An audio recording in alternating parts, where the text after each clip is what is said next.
तब तक हम समझ नहीं सकते। और कौन व्यक्ति हमारे में से जो पढ़ा लिखा नहीं है, हाथ खड़ा करें। जो पढ़ा लिखा नहीं है, सभी पढ़े लिखे हैं। भागवत पढ़ा लिखा नहीं। नहीं, कहने का मतलब हम लोग स्कूल में नहीं गए हैं, पढ़े लिखे नहीं हैं, सभी पढ़े लिखे हैं। तो मेन बात हम क्यों नहीं पढ़ रहे हैं? क्योंकि हमें स्वाद नहीं आ रहा है। क्या नहीं आ रहा है? टेस्ट नहीं आ रहा। और टेस्ट कब आएगा? जब हम डेली पढ़ने का हैबिट बनाएंगे। डेली पढ़ने की रीडिंग। भागवत जी किन किन के पास है? किन किन के घर में भागवत जी है? पूरा सेट 18 बुक का। तो मेरा निवेदन है कि भागवत जी रख लीजिए और नियमित रूप से भागवत पढ़िए। इतना जबरदस्त ग्रंथ है। एक दिन आएगा जब हम हर एक पेज पे श्री कृष्ण के दर्शन करेंगे। ये भागवत जी ऐसा है। हम समझते हैं हम 7 दिन की कथा सुन लेंगे, भागवत समझ लेंगे, नहीं समझ सकते। वो 7 दिन की कथा किसके लिए है? जो 7वें दिन मरने वाला है, उसके लिए 7 दिन की कथा। हमें पता है हम कब मरने वाले हैं? नहीं। हमारे लिए क्या है? नित्यम भागवत सेवया। हमारे लिए डेली नित्य हमेशा नियम पूर्वक पढ़ना है। ये हमारी क्या कहते हैं, ये हमारा हैबिट होना चाहिए। भगवान श्री कृष्ण का स्मरण कराने हेतु निर्मित करा गए। कोई भी देवता भौतिक बंधन से मुक्ति नहीं दिला सकता। यही समस्त वैदिक ग्रंथों का निर्णय है। निर्विशेषवादी जिन्हें श्री भगवान का बिल्कुल भी ज्ञान नहीं होता, श्री भगवान की सर्वशक्तिमता में कमी निकालते हैं और वे उन्हें भी अन्य समस्त साधारण जीवों के समान समझते हैं। तो इसका मतलब क्या हो गया? निर्विशेषवादी वो व्यक्ति हैं जो कहते हैं कि भगवान का कोई रूप नहीं है, आप जिसको मानो मानो, सब एक जैसे ही हैं, है ना। नर भी नारायण है, मानव भी माधव है, जो भी है सबको, किसी को भी मान सकते हो। तो उन्होंने क्या किया? भगवान की शक्तिमत्ता को कम कर रहे हैं। वो भगवान की महानता को वो कम मूल्य लगा रहे हैं। ऐसे बहुत लोग हैं। आप कुछ भी पूजा करो, यतो मत ततो पथ। आपको जो भी मार्ग अच्छा लगे आप उस पे चले जाओ। जो भी आपकी जिस पे भी श्रद्धा है उसको आप फॉलो करो। लेकिन ये मार्ग शास्त्रों का नहीं है। ये गीता जी में स्पष्ट कहते हैं भगवान, यान्ति देवव्रता देवान, है ना। देवताओं की उपासना करने देवताओं के पास जाते हैं, है ना। पितरों की उपासना करने पितरों के पास जाते हैं। लेकिन जो मेरी भक्ति करते हैं मेरे पास आते हैं। तो सब मार्ग एक तरफ नहीं जाते हैं, है ना। तो ये बताना कि सब कुछ एक बराबर है, ये बहुत गलत बात है। और इसमें आगे कह रहे हैं, वह इसी कारण से निर्विशेषवादी को बड़ी ही कठिनाई से भौतिक बंधन से मुक्ति मिल पाती है। निर्विशेषवादी समझ रहे हैं? निर्विशेषवादी मतलब जो भगवान की विशेषता में विश्वास नहीं रखते। भगवान का एक सच्चिदानंद रूप है, उसको स्वीकार, या तो उनको उसका ज्ञान नहीं है, ऐसा समझ सकते हैं। अपराधी नहीं है, मायावादी अपराधी होते हैं। वो जानते हैं भगवान का रूप देख रहे हैं, लेकिन फिर भी रूप को क्या बोलते हैं? रूप भौतिक है। लेकिन निर्विशेषवादी का अर्थ है कि उनको इतनी नॉलेज नहीं है कि भगवान का एक रूप है, इसलिए उनको मुक्ति मिलती है। लेकिन कैसे मिलती है? भौतिक बंधन से मृत्यु मिलती है, लेकिन कैसे मिलती है? बड़ी कठिनाई से। ये कौन सा श्लोक है गीता जी में बताइए? क्लेशोदिक तरसतेषाम अव्यक्तासक्त चेतसा। जो अव्यक्त पे बहुत, जिनकी चेतना अव्यक्त वाला समझ रहे हैं, जिसका कोई रूप नहीं है, उसकी उपासना करते हैं। क्लेशोदिक तरसतेषाम, उनको मुक्ति मिलती है लेकिन बड़ी कठिनाई से मिलती है ना। अभी तक देखिए हम 3 श्लोक तो आ गए टीका में, है ना। इसलिए सरल मार्ग अपनाना चाहिए। सरल मार्ग कौन सा है? भगवान की भक्ति का, भगवान को स्वीकार करना कि हम आपके दास हैं, आप ही परमेश्वर हैं। ये सरल मार्ग है। देखिए एक बार हम सही रास्ते में बैठ जाएंगे तो हमें खुशी होगी नहीं होगी?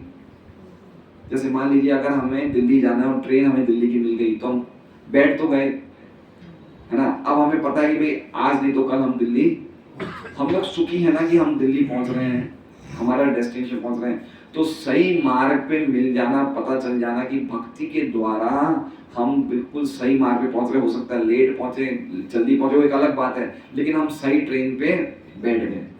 ये बहुत बड़ी खुशी की बात है, बहुत बड़ी खुशी की बात है। मान लीजिए कोई व्यक्ति जन्म जन्मांतर से भटकता आ रहा है और उसको सही ट्रेन मिल जाए तो कितनी अच्छी लगे उसे। तो हम जन्म जन्मांतर से हमें भटक रहे हैं, इस जीवन में हमें क्या मिल गया? हमें भक्ति की ट्रेन मिल गई। और वो भी कौन सी मिली है? बुलेट ट्रेन मिली है। कौन सी मिली है? Bullet train. हरे कृष्णा कृष्णा कृष्णा हरे हरे, हरे राम राम राम हरे हरे। ये असली चीज मिल गई हमें, ये असली धन मिला है हमें। क्या मिला है? ये असली धन मिला है।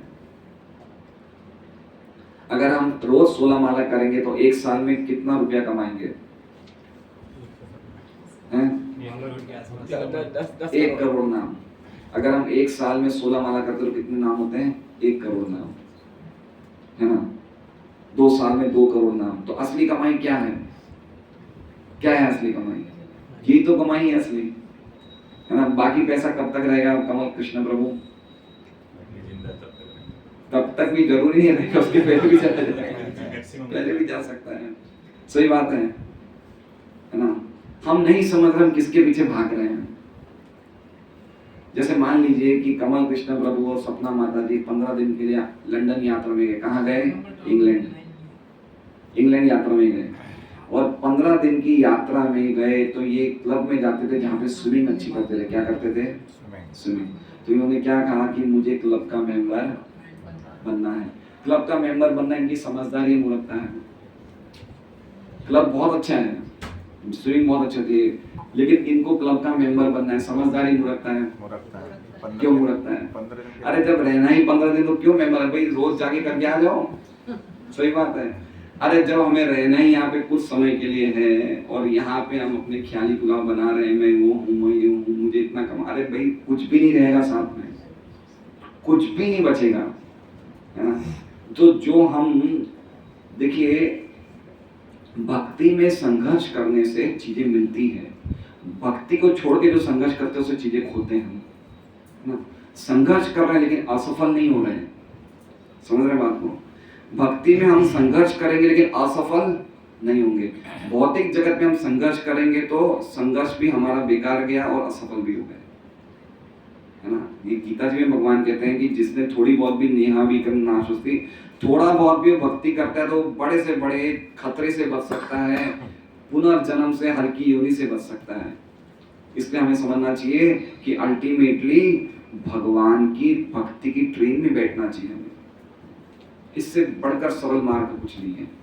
तो पहले ये बता दिया है वेदों का उद्देश्य क्या है। अब आगे बता रहे हैं मखा। मखा मतलब क्या बोलते हैं? मखा को यज्ञ।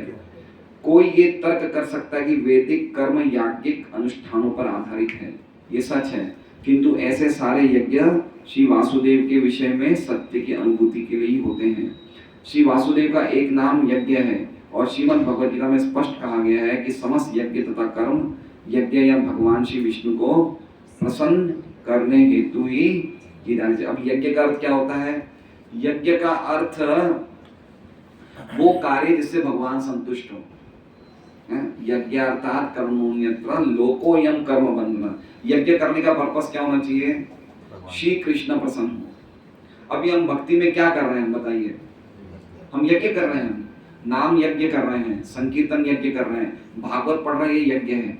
तो इन क्रियाओं के पीछे हमारी क्या भावना होनी चाहिए? श्री कृष्ण प्रसन्न। खाली इतना ही एटीट्यूड अगर हमारा हो जाए कि जैसे हम भागवत क्लास क्यों बैठे हैं, मान लीजिए सुरेश जी भागवत क्लास बैठे तो बैठते ही क्या सोचे मन में? गुरु भगवान प्रसन्न, श्री कृष्ण की प्रसन्नता। खाली इतना एटीट्यूड आ जाए, ये बहुत फर्क पड़ता है। कभी कभी क्या होता है हम पूरी क्रियाएं भक्ति करते हैं लेकिन मन में भावना ही नहीं आती श्री कृष्ण प्रसन्न। समझ रहे हैं? चलो मैं क्लास में बैठ रहा हूँ किसकी प्रसन्नता के लिए? श्री कृष्ण की प्रसन्नता के लिए। मैं जब कर रहा हूँ किसकी प्रसन्नता के लिए? हर एक क्लास में मोबाइल साइलेंट होता है तो मोबाइल साइलेंट का बोल दो। हाँ, हर एक क्लास में बोलते हैं मेरा निवेदन बज रहा है सबसे की मोबाइल साइलेंट रखिए, डिस्टर्बेंस हो जाता है। तो श्री कृष्ण की प्रसन्नता के लिए हम सुबह से लेकर रात तक कृष्णार्थे अखिल चेष्टा, सुबह उठे से लेकर रात तक सोए, सब श्री कृष्ण की प्रसन्नता के लिए। इसे कहते हैं यज्ञ। यज्ञ का उद्देश्य क्या है? वासुदेव परामखा। सभी यज्ञों का उद्देश्य है भगवान वासुदेव को प्रसन्न करना। आगे बता रहे हैं यही बात योग पद्धति पर भी लागू होती है। तीसरा पॉइंट क्या है? वासुदेव परायोग। योग पद्धति भी लागू होती है। योग का अर्थ है परमेश्वर से संपर्क स्थापित किया जाए, किंतु इस विधि में आसन, ध्यान, प्राणायाम जैसी शारीरिक क्रियाएं सम्मिलित रहती है और ये सब परमात्मा स्वरूप अंतर्यामी श्री वासुदेव पर ध्यान केंद्रित करने के निमित्त होती है। परमात्मा साक्षात्कार तो श्री वासुदेव का आंशिक साक्षात्कार है, और यदि कोई इस प्रयास में सफल होता है तो उसे श्री वासुदेव का पूर्ण साक्षात्कार होता है। किंतु अधिकांश योगी दुर्भाग्यवश शारीरिक विधि से प्राप्त योगिक शक्तियों द्वारा विपथ हो जाते हैं। ऐसे दुर्भाग्यशाली योगियों को अगले जन्म में विद्वान ब्राह्मण या संपन्न वैश्य के कुल में जन्म दिया जाता है, जिससे कि वे श्री वासुदेव साक्षात्कार के अधूरे कार्य को पूरा कर सके। यदि ऐसे भाग्यवान ब्राह्मण तथा वैश्य पुत्र अवसर का लाभ उठाते हैं तो साधु पुरुषों की संगति से उन्हें सरलता से श्री वासुदेव साक्षात्कार हो जाता है। परंतु दुर्भाग्यवश ऐसे भाग्यशाली मनुष्य भौतिक संपत्ति तथा सम्मान से पुनः मोहित हो जाते हैं और अपने जीवन लक्ष्य को सही अर्थों में भूल जाते हैं। देखिए पूरा किस पे बताया, योग का। योग का अर्थ क्या है? भगवान से अपने संबंध को जोड़ना। योग मतलब जोड़ना, ठीक है। अब इसमें प्रभुपाद बोलना चाहते हैं कि ज्यादातर जो योग में लगते हैं वो योग के उद्देश्य को भूल जाते हैं। योग का सबसे बड़ा योगी कौन है?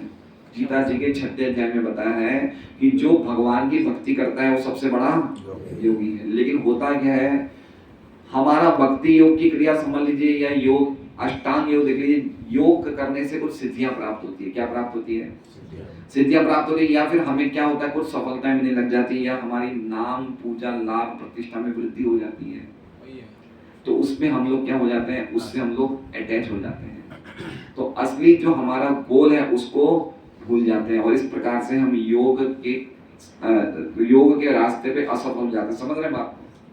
जैसे मान लीजिए कि अभी मैं यहाँ आ रहा हूँ और मैं भागवत की क्लास दे रहा हूँ, आप लोगों को लग रहा है बहुत अच्छा, और मैं मन ही मन खुश हो जाऊँ कि मैं अपनी पढ़ाई हो रही है मेरी कितनी, तो मैं क्या हो गया, मैं अटक गया यहीं पे बीच में। इसलिए योग विधि में बहुत चांसेस होते हैं खतरे के कि व्यक्ति बीच में कोई ना कोई सिद्धियों से वो आकृष्ट हो जाता है। लेकिन फिर भी भगवान क्या कह रहे हैं कि प्रभुपाद लिख रहे हैं इसमें टीका में कि अगर ऐसा व्यक्ति आगे भक्ति नहीं भी कर पाए तो भी उसे अच्छे घर में जन्म मिलेगा या अच्छे धनी परिवार में जन्म मिलेगा। वापस श्लोक है कौन सा? प्राप्य पुण्यकृताम लोकान उषित्वा शाश्वती समा शुचिनाम श्रीमताम गेहे योग भ्रष्टो विजयते। जो योग भ्रष्ट होता है उसको भी क्या मिलता है? बड़े घर में जन्म मिलता है या ब्राह्मण परिवार में जन्म मिलता है। लेकिन प्रभुपाद बोलना चाहते हैं कि हमें इसी जीवन में ही योग की क्रिया पूरी करनी। योग मतलब समझ रहे हैं, अपनी चेतना को शुद्ध करना, भगवान से जुड़ के अपनी चेतना को शुद्ध करना। हमारी चेतना क्या है? हमारी चेतना क्या है? हम सोच रहे हैं हम ये शरीर है ना, हम सोच रहे हैं हम अमुक जाति के हैं, हम पुरुष हम स्त्री, लेकिन असली में हम कौन है? भगवान के अंश हैं। तो जब तक हम ढंग से योग नहीं करेंगे तब तक चेतना शुद्ध नहीं होगी। तो योग का पर्पस क्या है? योग का तात्पर्य क्या है? परमात्मा को जानना, ये योग का तात्पर्य है, भगवान को वासुदेव को जानना। तो अल्टीमेटली योग का मतलब क्या है? भगवान की भक्ति में लगना, जिससे कि हम भगवान को जान सके। तो वासुदेव परा योगा, योग करने का भी तात्पर्य क्या है? योग करने का उद्देश्य भी भगवान को जानना ही है। अब आगे देखते हैं हम, ज्ञान के अनुशीलन में भी यही बात लागू होती है। श्रीमद् भगवद गीता के अनुसार ज्ञान के अनुशीलन के लिए 18 बातें हैं। ज्ञान के ऐसे अनुशीलन से मनुष्य क्रमशः अभिमान रहित, मद रहित, अहिंसक, सहिष्णु, सरल, गुरु भक्त तथा आत्म संयमी बन जाता है। ज्ञान के अनुशीलन से वो घर बार से अनासक्त हो जाता है और जन्म मृत्यु जरा तथा व्याधि के कष्टों से अवगत हो जाता है। ज्ञान का समस्त अनुशीलन भगवान श्री वासुदेव की भक्ति में सेवा में जाकर समाप्त होता है। समझ रहे बात को? अतएव श्री वासुदेवी ज्ञान की समस्त शाखाओं के अनुशीलन के परम लक्ष्य हैं।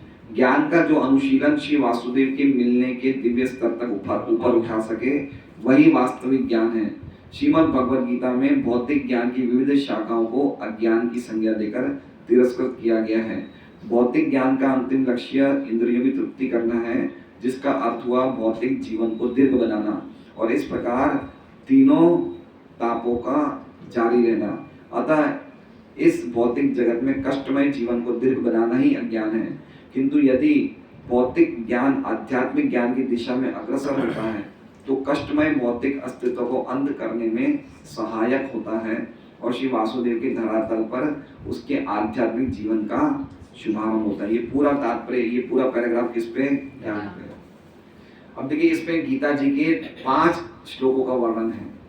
ज्ञान प्राप्त करने की विधि 13वां अध्याय 8वें श्लोक से लेके 12वां श्लोक। अमानित्वम, अदम्बित्वम, अहिंसा, शांति।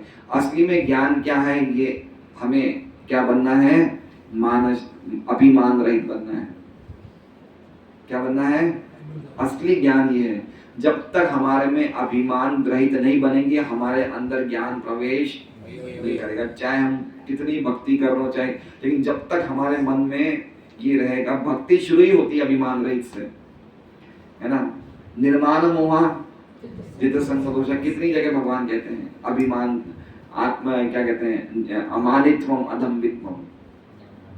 तो ज्ञान एक्चुअली में ये पूरे 18 चीजें हैं, ये पूरे इस 5 श्लोकों में मिल जाएगी।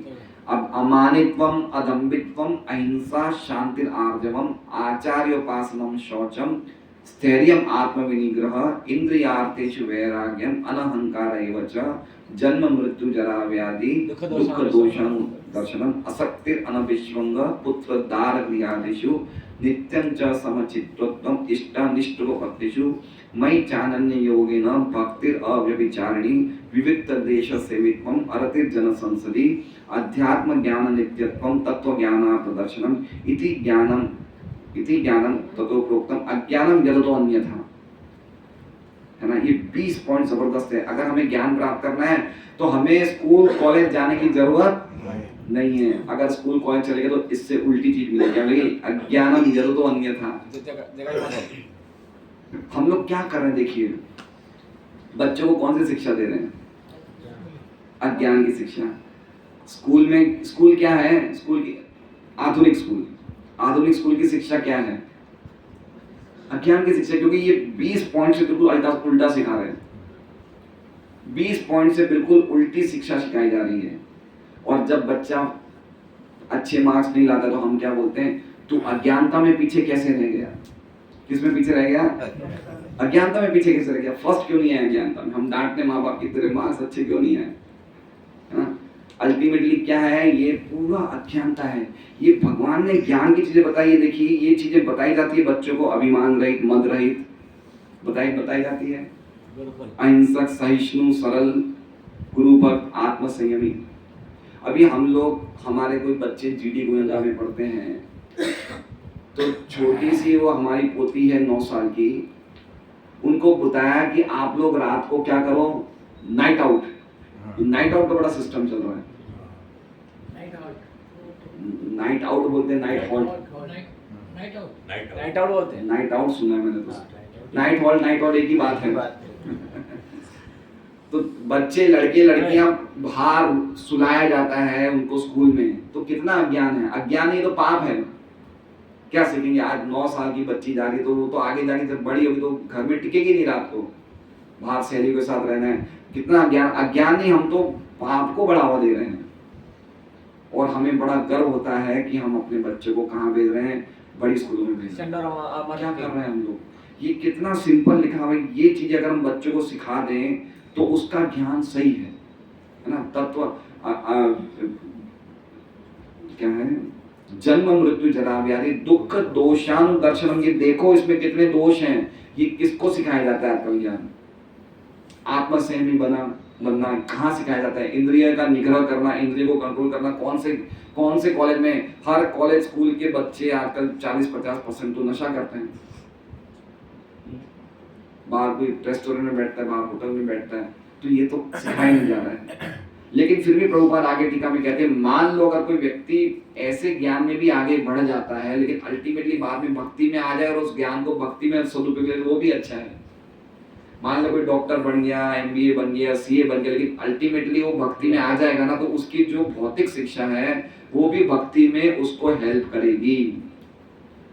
तो इसका अर्थ क्या हुआ? इसका अर्थ है कि आज मान लीजिए हम लोग मजबूरी में भी अपने बच्चों को, भक्त लोग मजबूरी में अपने बच्चों को स्कूल भेजें, कॉलेज भेजें कि भाई शहर के लोगों को बताने के लिए भी बच्चे को भेजना पड़ता है, नहीं तो बच्चा क्या पढ़ेगा। फिर भी हमारा बहुत बड़ा ड्यूटी है कि बच्चों को भक्त बनाएं। क्या बनाएं? सही नॉलेज देनी चाहिए, है ना। सही नॉलेज क्या है? वासुदेव, गीता जी के 7.19 श्लोक बताइए सदर्शन प्रभु। ज्ञानवान मान प्रपद्यते वासुदेव सर्वमिति स महात्मा। सभी ज्ञानवान ये समझ जाता है कि वासुदेव ही सभी कारणों के कारण है, वो महात्मा सुखी होता है। अल्टीमेट ये है। हम लोग पहले उनको अज्ञानता की शिक्षा दे रहे हैं, फिर बाद में हमें लगता है वो ज्ञान में बहुत मुश्किल है। बच्चों के जो संस्कार हैं वो बचपन से, आज मैं पढ़ रहा था भागवतम, श्री परीक्षित महाराज का आ रहा था कि परीक्षित महाराज बचपन से ही उनको संस्कार मिल गया था। किसका? भगवान को देखने का। कहाँ देखा उन्होंने भगवान को? गर्भ में देखा, तो उनको बचपन से संस्कार मिल गया तुरंत वो। और उनका फिर वो एक श्लोक आ रहा है कि जब वो संस्कार वो गर्भ से बाहर निकले तो हर एक व्यक्ति को देख के बोलते थे ये वो है क्या जिसको मैंने गर्भ में देखा था, ये वो है क्या जिसको मैंने गर्भ में देखा था, क्या वो तो नहीं है ये। तो इसलिए उनका नाम क्या हुआ? परीक्षित। तो जन्म से जो संस्कार पड़ जाते हैं वो संस्कार रह जाते हैं। इसलिए बहुत प्रयास करना चाहिए कि भक्ति के संस्कार, प्रहलाद महाराज भी ये बोलते हैं, है ना, कि कौमार आचरित प्राज्ञ। हमें सोचना चाहिए कि हम क्या दे रहे हैं बच्चों को ज्ञान में, क्या दे रहे हैं, कैसी सभ्यता बनेगी आगे, क्या होगा, हमें सोचना चाहिए। हम लाखों रुपया खर्च कर रहे हैं लेकिन वो क्या पढ़ रहे हैं, कितना नॉनसेंस पढ़ते हैं। बंदरों से मनुष्य आता है। मनुष्य कहाँ से आ रहा है? बंदरों से आ रहा है। हमारे दादा परदादा बंदर थे, ये बता रहे हैं। डार्विन्स की थियरी, केमिकल से जीवन बनता है, ये बच्चों को सिखाया जा रहा है। तो कितना अज्ञानता दे रहे हैं बच्चे का दिमाग इतना शार्प होता है, लेकिन हम लोग ऐसी शिक्षा दे रहे हैं जिससे उनके दिमाग ठुस हो जाते हैं। यही बात समस्त तपस्याओं पर लागू होती है। वासुदेव परम तपः। तपस्या का अर्थ है किसी उच्चतर जीवन उद्देश्य के लिए स्वेच्छा से शारीरिक कष्टों को सहना। रावण तथा हिरण्यकश्यप ने इंद्र तृप्ति का उद्देश्य बनाकर नाना प्रकार के दारुण शारीरिक कष्ट। हिरण्यकश्यप की तपस्या कोई कर सकता है क्या? चींटियों ने उनके शरीर को खा लिया लेकिन वो हिले नहीं। हम 16 माला करते, एक मक्खी बैठे तो हम मक्खी को हिला देते हैं, समझ रहे हैं।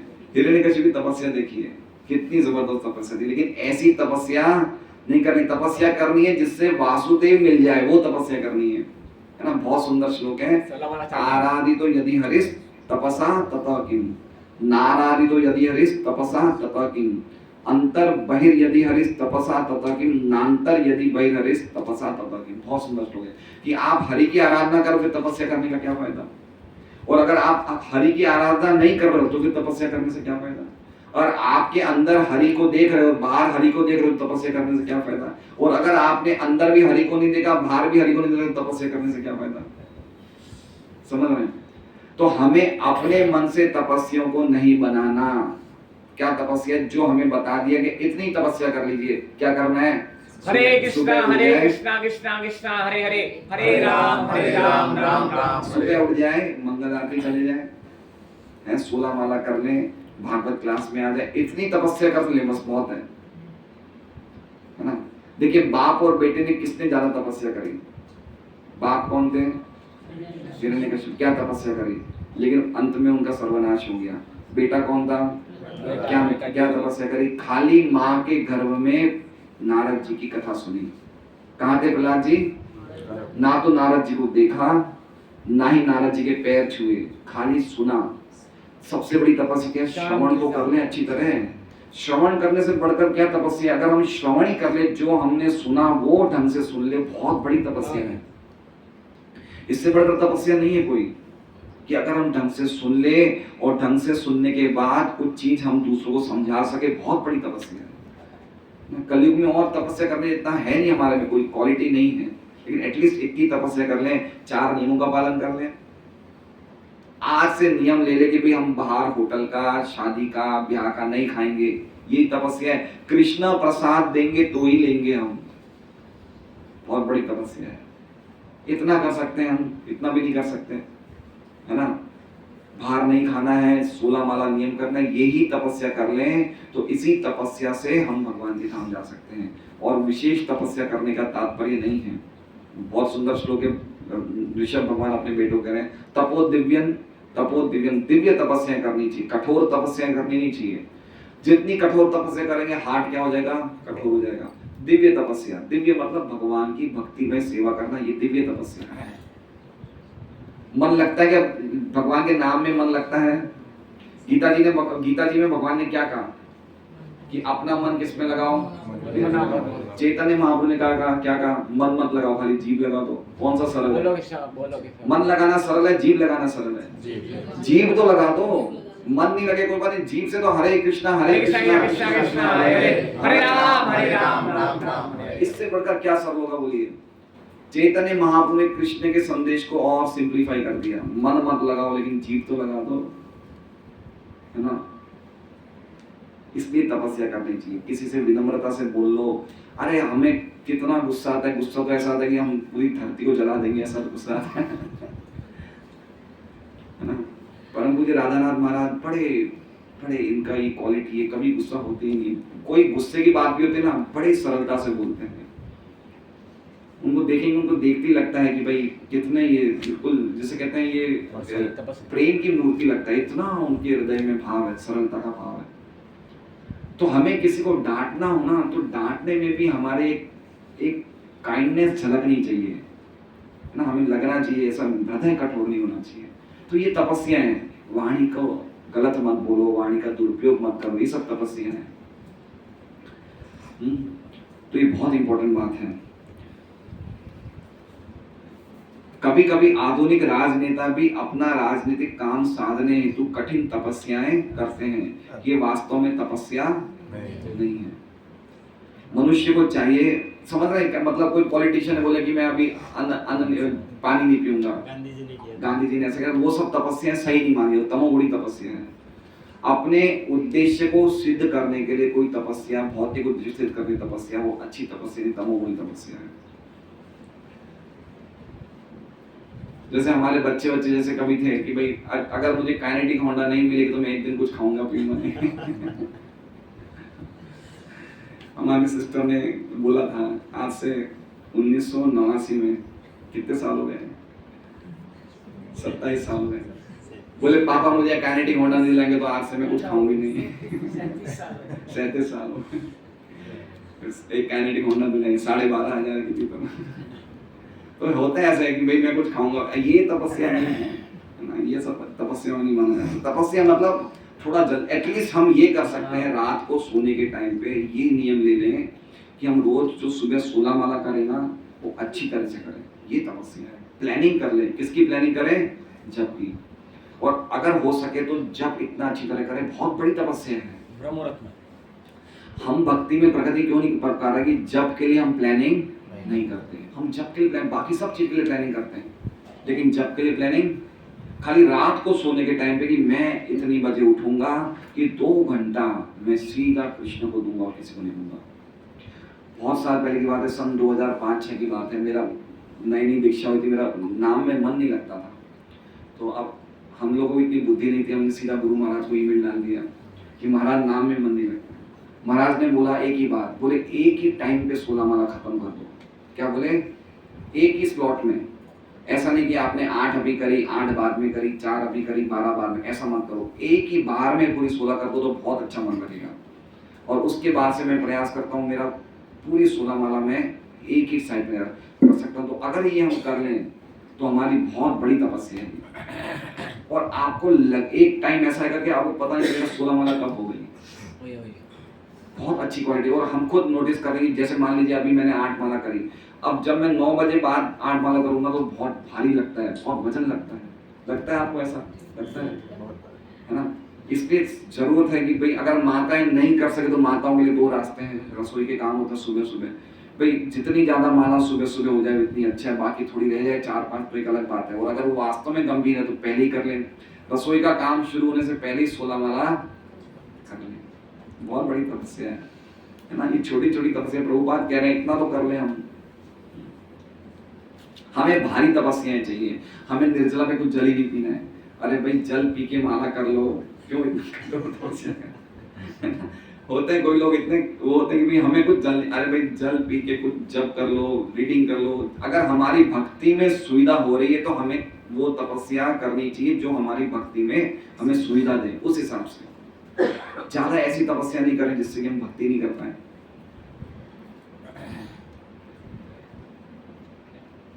मनुष्य को चाहिए कि वासुदेव को जानने हेतु स्वेच्छा से शारीरिक असुविधाएं स्वीकार करे, क्योंकि वास्तविक तपस्या की यही विधि है। अन्यथा अन्य समस्त तपस्याएं रजोगुणी तथा तमोगुणी मानी जाती है। रजोगुण तथा तमोगुण से जीवन के कष्टों का अंत नहीं हो सकता, केवल सत्वगुण ही जीवन के 3 तापों को कम कर सकता है।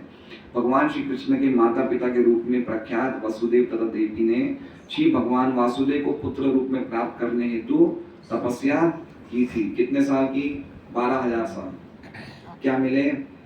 कि हमें भगवान पुत्र रूप में मिले। प्रभुपाद उस टीका में क्या कहते हैं कि भगवान को यहाँ बुलाओ, इससे अच्छा तुम भी भगवान के पास चले जाओ, है ना। इतनी तपस्या हमने करी, कितने साल करी? 12,000 साल पहले। क्यों 12,000 साल तक? कि भगवान हमारे पुत्र बन जाए। तो बोले कि 100 साल की तपस्या करके हरिनाम लेके भगवान के पास चले जाओ, कौन सी तपस्या ज्यादा अच्छी है? 70-80 साल अगर हम माला, 70-80 साल भी नहीं, प्रभुपाद कहते अगर आप 30 साल, कितने साल? 30 साल ढंग से माला कर लो तो आपको कृष्ण प्रेम हो जाए। 30 साल।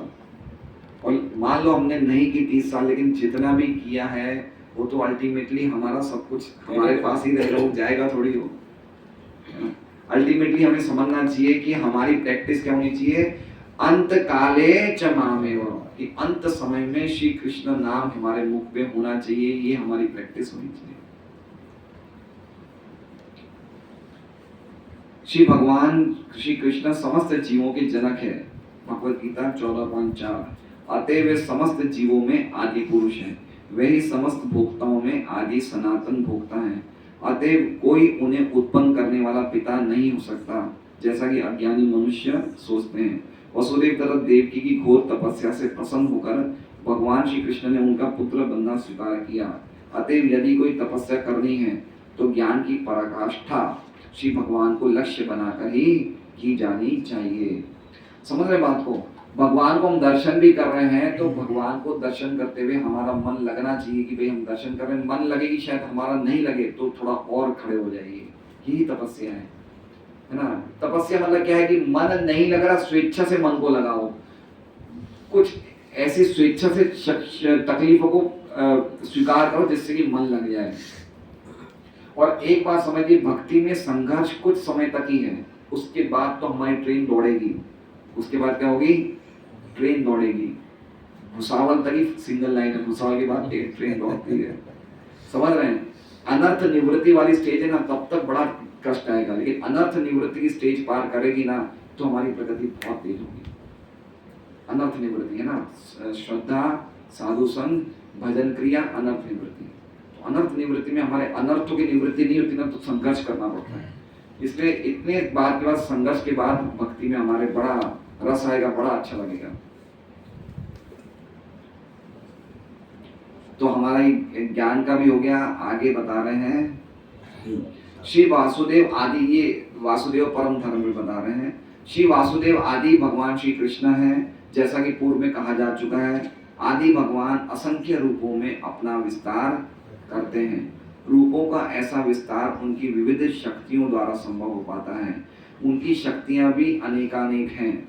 गुणता में उनकी अंतरंग शक्तियां श्रेष्ठ होती है और बहिरंगी शक्तियां निकृष्ट होती हैं। श्रीमद् भगवद गीता 7.4 से 6 में इन्हें क्रमशः परा तथा अपरा प्रकृति कहा गया है। अतएव अंतरंगा शक्तियों द्वारा विविध रूपों में होने वाला उनका विस्तार श्रेष्ठ होता है और बहिरंगी शक्तियों द्वारा होने वाला विस्तार निकृष्ट होता है। जीवात्मा भी उन्हीं के विस्तार हैं। जो जीवात्मा उनकी अंतरंगा शक्ति के विस्तार से उद्भूत होते हैं वे नित्य मुक्त होते हैं, और जो भौतिक शक्तियों से उद्भूत होते हैं वे नित्य बद्ध होते हैं। पॉइंट कहने का मतलब है कि हम लोग अगर माया के संपर्क में रहेंगे तो हम नित्य बद्ध रहेंगे, है ना। नित्य मुक्त नित्य बद्ध मतलब जो भगवान की अंतरंगा शक्ति में हमेशा रहते हैं जो भगवान की भक्ति के संपर्क में रहते हैं वो भगवान की ऊंची शक्ति में रहते हैं, और जो भगवान की माया और जो भौतिक कार्य में रहते हैं संपर्क में, भगवान की हल्की शक्ति के संपर्क में रहते हैं ना। कौन सा श्लोक है वो? महात्मानस्तु माम पार्थ देवीं प्रकृतिमाश्रिता। तो जितना ज्यादा हम भक्ति की क्रियाओं के संपर्क में रहेंगे, भगवान की कौन सी शक्ति के संपर्क में रहेंगे? अंतर्ज्ञान शक्ति। और जितना हम भगवान को भूलने की क्रियाओं में लगे रहेंगे, हम कौन की शक्ति में रहेंगे? कोई ना कोई शक्ति के संपर्क में हमें रहना पड़ेगा। तो अब ये हमें पसंद करना है कि हमें कौन सी शक्ति में रहना है। और एक बात समझिए, भगवान भक्ति की इतनी बड़ी माधुर्य है कि जरूरी नहीं भगवान का संग प्राप्त करने के लिए हमें भगवान व्यक्ति साथ में चाहिए। समझ रहे बात को? जैसे मान लीजिए सर्वदर्शन प्रभु वेसु रहते हैं, मैं मजूरा गेट रहता हूँ, तो अगर मुझे सर्वदर्शन प्रभु का संग चाहिए तो मुझे उनके घर जाना पड़ेगा, उनके पास बैठना पड़ेगा। लेकिन भगवान के साथ ऐसा जरूरी नहीं है। आप भागवत पढ़ के, हरि नाम जप करके, उनके बारे में सुन के, उनके बारे में उनकी पूजा करके, उनके दर्शन करके भी भगवान का संग। भगवान ने गोपियों को मना किया और याज्ञनिक ब्राह्मण की पत्नियों को मना किया। बोले मेरे पास रहने से तुम्हें इतना आनंद भक्ति नहीं मिलेगी जितना तुम मेरे बारे में चिंतन करोगे, मेरा जप करोगे, मेरा स्मरण। हरे कृष्णा कृष्णा कृष्णा हरे हरे, हरे राम राम राम। भगवान की भक्ति का ये माधुर्य है कि उनका पर्सनल एसोसिएशन नहीं चाहिए। ये करने से उनका एसोसिएशन अपने आप मिल जाता है। भगवान की सेवा, नाम जप, श्रवण कीर्तन, अपने आप ही हमें भगवान, अभी हम भगवान की कथा सुन रहे हैं, हमें भगवान का एसोसिएशन मिल रहा है। ये बात समझना चाहिए। ऐसा नहीं कि इसके बाद हमें संग मिलेगा भगवान का, नहीं। अभी हमें भगवान का एसोसिएशन अभी हमें प्रत्यक्ष रूप से मिल रहा है। हो सकता है हमारी अनुभूति नहीं होगी, जैसे जैसे भक्ति में प्रगति होगी हमें पता चल जाएगा ये भगवान का हमें एसोसिएशन, संग मिल रहा है।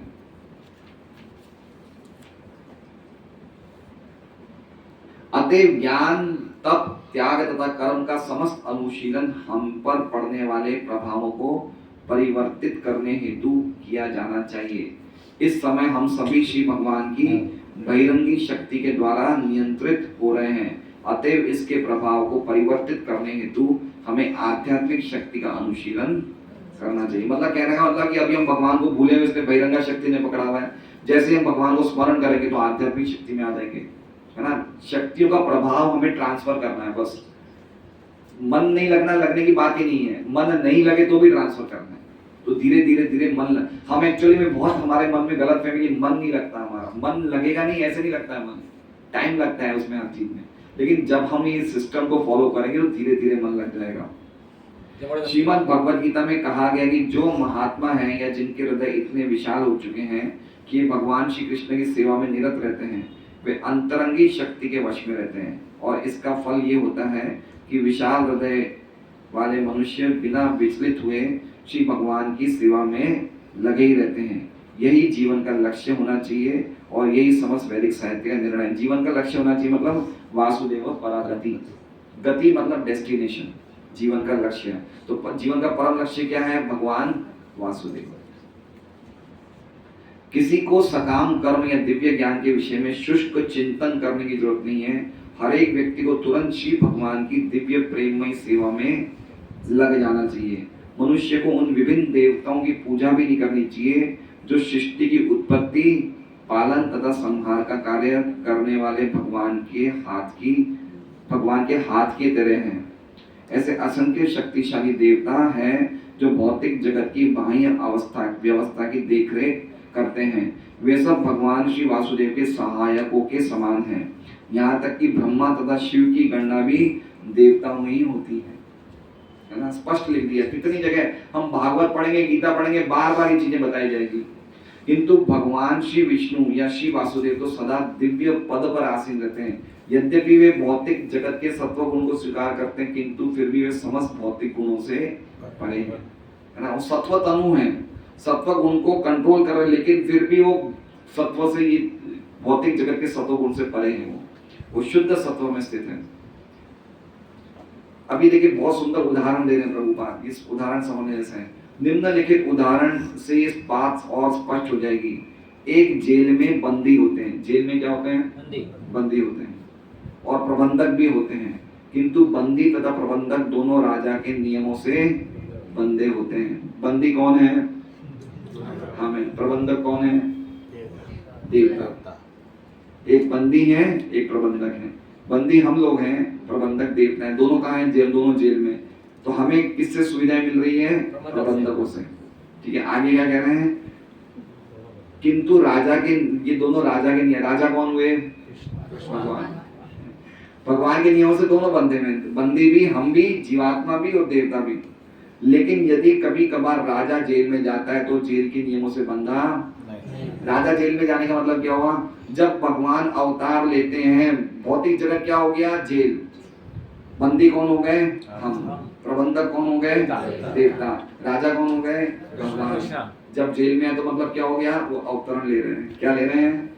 अवतरण ले रहे हैं। तो कभी कभार राजा जेल में आता है तो वो जेल के नियमों से बंधा नहीं। तो ऐसा नहीं समझना चाहिए कि कोई सामान्य व्यक्ति है। जेल के नियम राजा पे लागू नहीं होते हैं, देवताओं पे लागू हैं। और अच्छा, देवता कौन है? प्रबंधक। प्रबंधक जो है वो कौन है? वो बंदी जो पुराने हो गए वो प्रबंधक बन गए। जो बंदी बहुत सालों से रह रहा है जेल में, वो क्या, वो विश्वसनीय व्यक्ति हो गया, तो वो ही नए नए जेलियों, नए नए कैदियों को कंट्रोल करता है। समझ रहे ना? तो जो बहुत ज्यादा पुण्य करते हैं वो क्या हो जाते हैं? देवता हो जाते हैं। लेकिन है तो बंदी हैं वो भी। राजा सदैव जेल के नियमों से परे होता है, ठीक उसी प्रकार श्री भगवान इस भौतिक जगत के नियमों से परे होते हैं। तो जो भगवान की भक्ति करते हैं वो भी भौतिक जगत के नियमों से परे हो जाते हैं। अब जेल में भगवान गए, किसी को बोल दिया भाई इस बंदी को बाहर निकालो, तो कोई मना करेगा क्या? नहीं करेगा। तो उसी व्यक्ति से उसी तरह से समझे कि अगर कोई भक्ति करेगा, भगवान बोले मेरे पास आ जाओगे तो कौन मना करेगा? नहीं कर सकता ना। गीता जी में कहते हैं जन्म कर्म च मे दिव्यम एवं योजितो त्यक्त्वा देहम पुनर्जन्म नेति मामेति सोचन। तो पुनर्जन्म को प्राप्त है, मेरे तो भगवान का ऑर्डर है, कोई मानना ही पड़ेगा। तो बहुत सुंदर श्लोक है, अद्भुत श्लोक है। हरे कृष्णा। श्रीमद् भागवतम की जय। श्रील प्रभुपाद की जय। माता जी एक्चुअली मुझे वहां जाना है, मुझे 8:45 निकलना था आज, 9:05 पे। तो दही चीड़ा का महोत्सव का आप सौदर्शन को थोड़ा बता सकते हैं? अनंत जगन्नाथ बता सकते हैं? थोड़ा सा बता दीजिए मुझे, एक्चुअली में 8:45 निकलना लेट हो गया थोड़ा।